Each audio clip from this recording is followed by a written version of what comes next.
Okay, so unboxing time. These are my holy shoe charms. I'm stoked.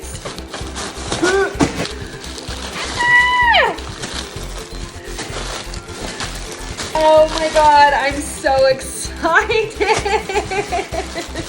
The girly who inspired it all. My little canicorn, little Lil. Oh my gosh, she is so cute. Oh, the supplier sent me photos and I loved them, but like actually having them in my hands is just so different. An herbal leaf, you know, one of our little accessories. Go with this. And lastly, I am Cup Noodle Queen. Cup Noodle.